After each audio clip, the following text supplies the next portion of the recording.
में 12/13 जून की रात में आप लोगों के संज्ञान में होगा कि एक दुकान में, जो बेबी लैंड कपड़े की दुकान है, उसमें आग लगी थी।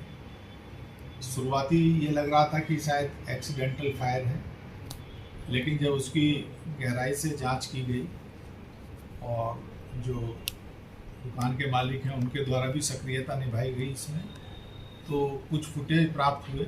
उन फुटेज के आधार पर ऐसा लगा कि ये किसी साजिश के तहत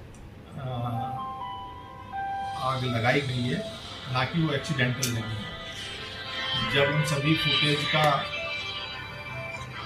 विश्लेषण किया गया और तथा जो हमारी स्वाइट सर्विलेंस टीम है और इंस्पेक्टर कोतवाली है, इन लोगों ने जब इसमें थोड़ा सा और आगे बढ़ के कार्रवाई की, तो ये संज्ञान में आया कि उसी दुकान में करीब 8 वर्ष तक नौकरी करने वाला एक कार्मिक था, जिसे करीब 5-6 महीने पहले कस्टमर्स के साथ दुर्व्यवहार करने के लिए व अन्य प्रकृत्य कारणों के कारण उसे निकाल दिया गया था, जिससे कुपित होकर उसके द्वारा इस घटना को अंजाम दिया गया था और इसके ही द्वारा आग लगाई गई थी। आज उसे पकड़ा गया है और उसे सुसंगत धाराओं में जेल भेजा जा रहा है।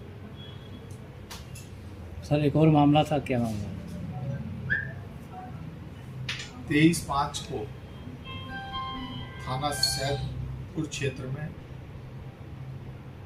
एक घटना घटित हुई थी, जिसमें एक व्यक्ति की डेड बॉडी मिली थी।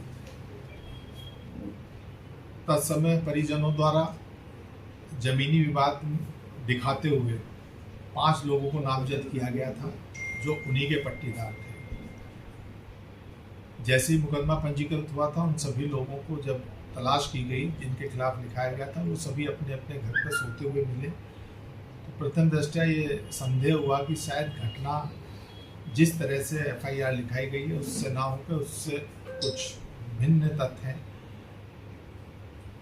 इसमें लगातार इंस्पेक्टर सैदपुर, वहाँ के हमारे क्षेत्राधिकारी और SP सिटी इस पूरी घटना को एक चुनौती के रूप में लिया तथा इसमें बड़ी गहनता से कड़ी मिलाई गई। तो जो नामित थे उन लोगों का इस घटना से कहीं दूर दूर से भी मतलब नहीं था। इसमें जो लोग प्रकाश में आए हैं वो बिल्कुल अलग हैं तथा इस पूरे विवाद में एक प्रेम प्रसंग है, जिसके कारण इस हत्या को कारित किया गया है। जो अभियुक्त मोहित और कुंदन है, इसकी कुछ दिन पहले कहीं शादी तय हुई थी और उस शादी जिस परिवार में हो रही थी उसमें जो मृतक विनोद यादव है उसका भी अच्छा दखल था, क्योंकि मृतक विनोद ये जानता था कि ये जो मोहित मुख्य मुलजिम है ये सही आदमी नहीं है। तो इसने उस शादी को, जो अभियुक्त है उसका ये मानना है कि उसके कारण टूटी, जिसके कारण उसने अपने 3 अन्य साथियों के साथ मिलकर विनोद यादव की हत्या को अंजाम दिया। ये बदला लेने के लिए कि इसने शादी तोड़वा दी। तो अब इसे मैं, क्योंकि इस संबंध में बहुत ही इंक्रीमेटिंग जो साक्ष्य हैं वो पुलिस को प्राप्त हुए हैं, जिसके आधार पर इसका सफल अनावरण हुआ है। और 5 जो निर्दोष लोग दिखाए गए थे उन्हें भी इससे निश्चित रूप से उनकी मदद हुई है, क्योंकि निर्दोष लोग अगर जाते तो उसका भी संदेश गलत जाता। एक और मामला है, उसमें 2 लोगों की गिरफ्तारी की गई है, जो अभी परसों घेमर में हुई थी। थाना क्षेत्र में एक यादव लड़का था जिसकी हत्या हुई थी, जिसमें आरोप वहीं उसी गांव के संजय राजभर और उसके परिजनों पर लगाए गए थे। जब इस घटना के तह में गए तो इसमें भी जो घटना का मूल कारण निकल के आ रहा है वो प्रेम प्रसंग ही निकल के आ रहा है। जो मृतक है और जो पीड़ित परिवार है, इन लोगों में आज से 19-20 साल पहले भी कुछ इसी तरह का एक विवाद हुआ था लड़की को ले जाने के परिप्रेक्ष्य में।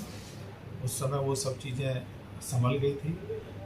उसी समय एक और घटना हुई थी, कोई डकैती की घटना हुई थी, जिसमें जो इस पूरे घटनाक्रम में जो नामित परिवार है, इन्हीं के एक परिजन की हत्या उस डकैती के दौरान हुई थी आरोपी के रूप में। उसमें 2 लोग जेल में गए थे। तो बीच बीच में गांव में टोंटबाजी जो मृतक ये करता रहता था कि हमने तुम्हारा भाई मार दिया, तुमने क्या कर लिया, इस तरह के भी तथ्य संज्ञान में आए हैं। और कुछ उसके अभी 2021 में भी एक घटना घटित हुई थी, जिसमें जो इसमें मुलजिम है संजय, इसके साथ दिलदार नगर क्षेत्र में किसी बारात में मारपीट की गई थी। यद्यपि आपस में इन चीज़ों को इन्होंने सुलझा लिया था, जो कि गांव वालों ने बातचीत करने पर बताया। वो भी एक कसर चली आ रही थी। उन्हीं सभी चीज़ों को करते हुए ये ट्रिगर पॉइंट था कि परसों शाम को संजय और उसके परिजनों द्वारा एक साजिश के तहत इसकी गोली मार के हत्या कर दी थी। आज उसमें 2 लोगों को जेल भेजा जा रहा है। बाकी लोगों की गिरफ्तारी के लिए पुलिस टीम लगी हुई है। शीघ्र ही उन्हें गिरफ्तार किया जाएगा।